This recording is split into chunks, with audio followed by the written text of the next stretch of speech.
Chris, congratulations. Such a long, hard road for you to get to this point.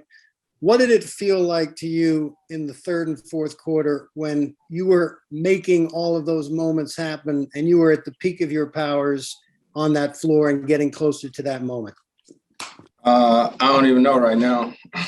I just remember we was up 17. I came out the game. I looked up and we was up like 5 or 7. And you just always know these closeout games are tough. And I watch every game every night, and you just always see the Clippers. They make a run, third quarter, fourth quarter. They just get it going. And it seemed like that was happening. Next is Dave McMenamin with ESPN, followed by Dwayne Rankin. It's over here. Wear a T-shirt to raise the Western Conference trophy, do it here. I mean, I know you spoke to Rachel about it. Was that a culmination of things that you thought about in idle moments for years and years? Man, it's been a lot, I'm telling you. Told you I was getting an MRI yesterday on my wrist, and then had all these surgeries over the years. And, Tone, the equipment guy in Houston, I remember we was up 3-2. I didn't get to play those last 2 games in Houston. And Tone had the T-shirt and the hat. You know what I mean? I never got a chance to get it. Like, I never forget that. Never forget that. And Jay, our trainer here, equipment guy here, Jay texted me a couple days ago and said, "See, I got the T-shirt and the hat." You know what I mean? All you got to do is do your part. So that's the only thing that I was thinking about. You know what I mean? Is the process. This is just getting us one step closer to where we want to be. Next is Dwayne Rankin with the Arizona Republic, and then Melissa Rowland. Chris, I've been trying to calculate numbers. I think there was a point you scored 24 of the 30 points. You guys went up big, like 119 and 89, something to that effect. What's it like? What was it like tonight, being in that mode where just Jay was saying that, you know, kept telling you, are you tasting victory? And you were like, no, and you stand in that locked in. What was that like for you tonight? Yeah, man. They had a lot of experiences. You know what I mean? A lot of ups and downs. We was up. It's like 5 minutes left. Jay said, "See, can you taste? Can you feel it?" Whoa! He was saying something, and I was like, "No." I was like, "No, I'm gonna stay locked in." And it just felt good, you know. I mean, like Book plays with an edge, and I'm the same way, you know. And over the years, you know, people talk junk to me, and a lot of times I usually say something back, but I done changed a little, a little. And I just kept thinking, you know what I mean? If we do what we're supposed to do, I get the last laugh. You know what I mean? So you stay the course long enough, you break them, and that's what we did. That's what Jay said about Beverley, said that whole push that you guys knew then. Yeah, yeah. It hurt. It sting. It sting. Yeah. It's Chris. Next up is Melissa Rowland with Fox Sports, followed by Jovan Buha. Hey, Chris, congratulations. Appreciate it. We all saw the emotions pouring out of you after the game. Can you describe to us what was going through your head at that time? And I was just happy and proud of our team. You know what I mean? You know, not winning Coach of the Year, but we know who he is. Hell, man, I experienced COVID. You know what I mean? Just a week ago, I was here at home, couldn't be there with my teammates, and that's what you call next man up. You know, they won 2 games in this series without me. You know, and just shows you how crazy it is. First series, got the nerve thing. You know what I mean? Win the second series, end up with COVID. It's been a lot, man, and I want it not just for myself, but for everybody in that locker room. Next is Jovan Buha with The Athletic, followed by Chris Haynes. Hey, Chris. When you returned, you said you saved the Clippers talk for after the series. So now that we're at this point, I guess, what was it like to go up against your former team? Man, it's crazy because Jason Powell, the head trainer over there, is my family. You know what I mean? We usually talk all the time, and we ain't talk this whole series. Chauncey is my family, like my brother, and we ain't talk this whole series. You know, I'm so happy for him getting a head coaching job because me and him talked about it during the during like quarantine, you know, about what his next thing was gonna be. And, you know, when he said he was gonna be a coach, I was like, you're gonna be the best coach there is, because when we played together here, we used to be in our lockers right next to each other, drawing up plays.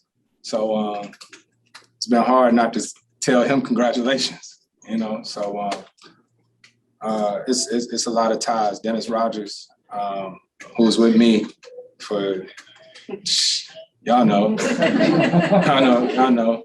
E-Raj ain't just the employee, that's my family, you know what I mean? And so, you know, when you get to the arena for a game like this and you walk past and don't even speak, you know, these people who mean a lot to me.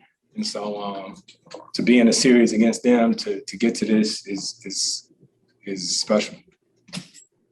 Next is Chris Haynes, returner, followed by Mark Spears. That's Chris. Could you talk about how you evolved into a player that keeps his composure? Because during the series, you had your, I don't know if I'll call him bounce, but DeMarcus going. Oh, that Wolfen. Yeah, ain't nothing. Ain't nothing. But how do you keep your composure and not respond back? Like those who do, you know what I'm saying? You can do it, you do it. And I think I've just been on the other end of so many losses, you know what I mean? And I know what that feel like. And before the game, me and Jay was talking about it, you know, we put the work in. You know, if you put the work in, then you live with the outcome. You know what I mean? So we're a work team. Past 2-3 games, I've been playing with my fingers, buddy, tape these two, and I shoot around today. I said, I ain't doing that. I ain't doing that tonight. And excuse me, Book said he wasn't playing with his mask on either. And so it was good to see it all come together. Next is Mark Spears with ESPN, followed by Sam Amick. Chris, I saw you pointing up to the suite. I see the hat on. The first question is just come to your family. I assume that's for the hometown. Oh, yeah. Trefo. Talk about the hat and pointing up to your Yeah, Winston-Salem, that's me, born and raised. Like I always say, all these years, like we still got a ways to go. We still got 4 wins, but all these years I didn't have my hometown and my family right there with me.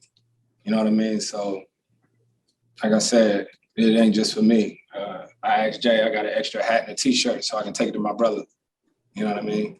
My brother, my whole career, he didn't miss one playoff game I'd have never played in, home or away. So anytime we win something like that, it's for my brother always. I saw your dad once cry talking about y'all relationship. Yeah, I mean, everybody got relationships. My pops that's my dad. Fortunately. I'm talking about the relationship between you and your brother. Oh, yeah. Yeah, because it's just us. It's just us. I ain't got no sisters or nothing like that. It's just me and my brother. And my brother been with me since day one.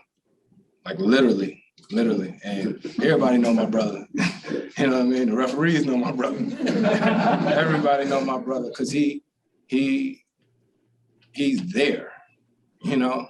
Like some people be there, but my brother is there. He always there. He tell me what I don't want to hear, and he just, I mean, I love him to death. And can you reveal that you did bark plays to him when you were out? I did. That wasn't true. What, did I texted my brother? Yeah. No. My brother know the game on his own. He was telling Jay his own stuff. You talking about when I had COVID? Yeah. Yeah, I was texting the guys that work in the back. My brother saying his own stuff. He know the game. My brother.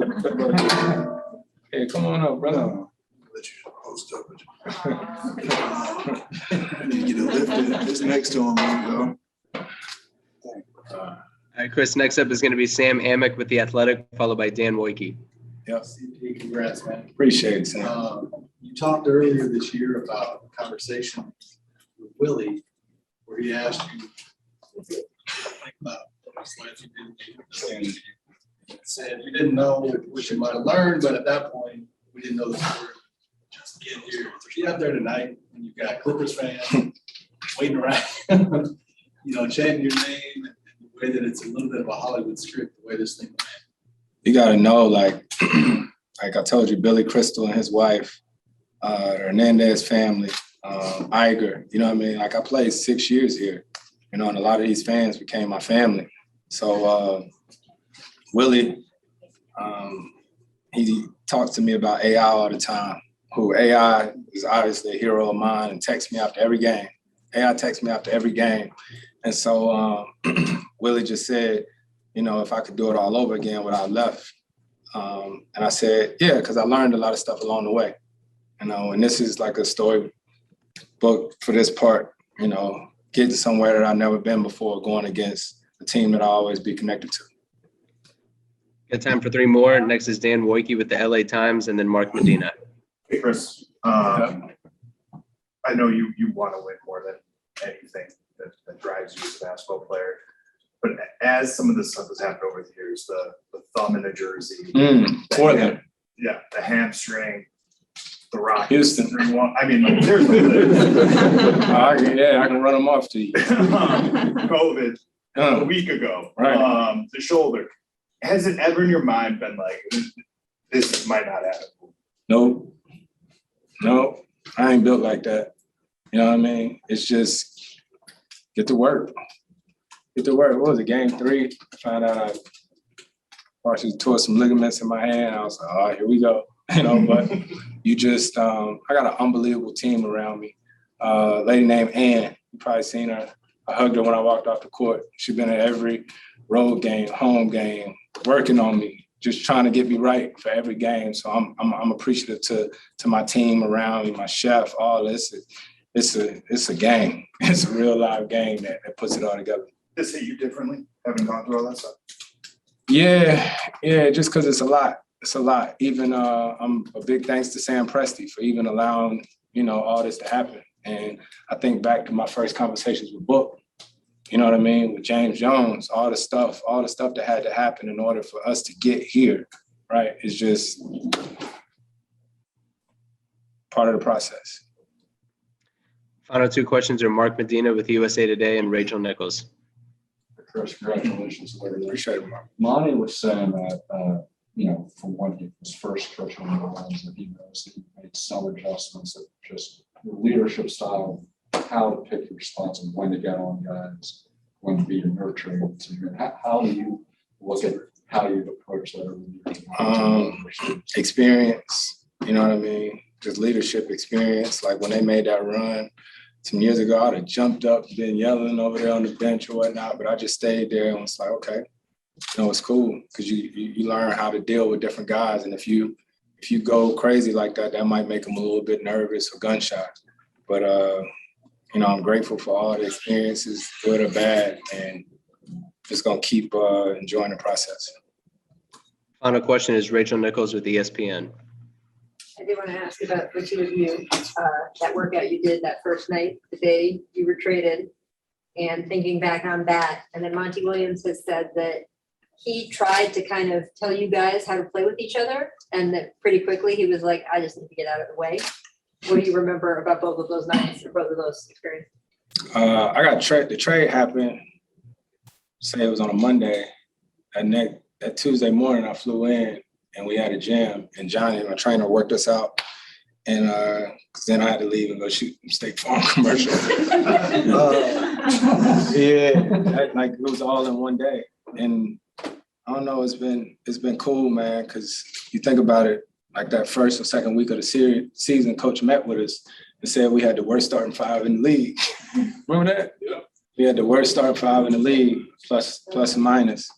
And me and Book, you know, we talked about it, and throughout the season, we figured it out. That's it. Yep. Appreciate Thank you for the time, Chris. Have a good one.